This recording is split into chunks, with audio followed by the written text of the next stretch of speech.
മാളികപ്പുറത്ത് അമ്മ എന്ന് പറയുന്നത് ഒരു കന്യാസ്വാമികളും വരാതിരിക്കാൻ വേണ്ടി കാത്തിരിക്കുന്ന ഒരു ദേവിയായിട്ടാണ് നമ്മൾ കുട്ടിക്കാലം മുതലേ കേട്ടുകൊണ്ടിരിക്കുന്ന കഥകൾ നമ്മളോട് പറഞ്ഞു തരുന്നത്. ഒരു കന്യാസ്വാമിയും വന്നില്ലെങ്കിൽ അയ്യപ്പനെ കല്യാണം കഴിക്കാൻ വേണ്ടി കാത്തിരിക്കുന്ന ഒരമ്മ. ശരിക്കും അത് തന്നെയാണോ മാളികപ്പുറത്തമ്മ? ഒരിക്കലല്ല. മാളികപ്പുറത്തമ്മയുടെ ഒരു കോൺസെപ്റ്റ് എന്ന് പറയുന്നത് വളരെയധികം തെറ്റിദ്ധരിക്കപ്പെട്ട ഒന്നാണ്.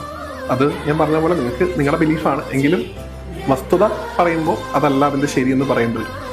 കാരണം മാളികപ്പുറത്തമ്മയുടെ കഥ സ്വാമി അയ്യപ്പൻ എന്ന് പറഞ്ഞൊരു സിനിമ 1970s റിലീസ് ചെയ്തതിനു ശേഷം വലിയ വ്യത്യാസങ്ങൾ വന്നിട്ടുണ്ട്. അത് അയ്യപ്പന്റെ കഥകളുടെ പോലും ഉണ്ട്.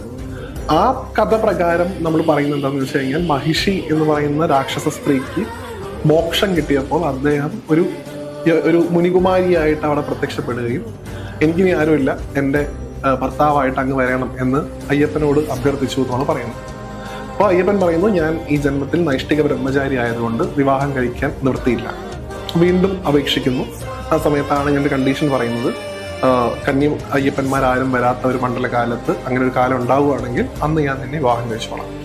ഇത് ആ സമയത്ത് ഉണ്ടാക്കിയൊരു ഇന്റർപ്രിട്ടേഷൻ ആണ് എന്നുള്ളതാണ് സത്യം. ഇതിന് വസ്തുതകളുമായി യാതൊരു തരത്തിലുള്ള ബന്ധവുമില്ല. മാളികപ്പുറത്തമ്മ ആരാണ് എന്ന് കൃത്യമായിട്ട് നമ്മൾ മനസ്സിലാക്കേണ്ടതായിട്ടുണ്ട്. ഈവൻ അയ്യപ്പസ്വാമിയുടെ ക്ഷേത്രം അവിടെ ഉണ്ടാവുന്നതിന് മുമ്പ് അവിടെ മാളികപ്പുറത്തമ്മയുണ്ട്. അതായത് ഒരു ദേവീ ചൈതന്യം ആ പ്രദേശത്തുണ്ട്. ഞാൻ പറഞ്ഞില്ലേ, നമുക്ക് കാവുകളാണ് ഉണ്ടായിരുന്നത്. വനവാസികളായിട്ടുള്ള ആളുകൾ ആരാധിച്ചിരുന്ന ഒരു സ്ഥലമായിരുന്നു. അവിടെ ഒരു കാവ് ഉണ്ടായിരുന്നത് ഒരു ദേവിയായിരുന്നു. ആ ദേവിയാണ് നമ്മൾ ഇന്ന് സോ കോൾഡ് മാളികപ്പുറത്തമ്മയായിട്ട് മാറ്റിയിട്ടുള്ളത്.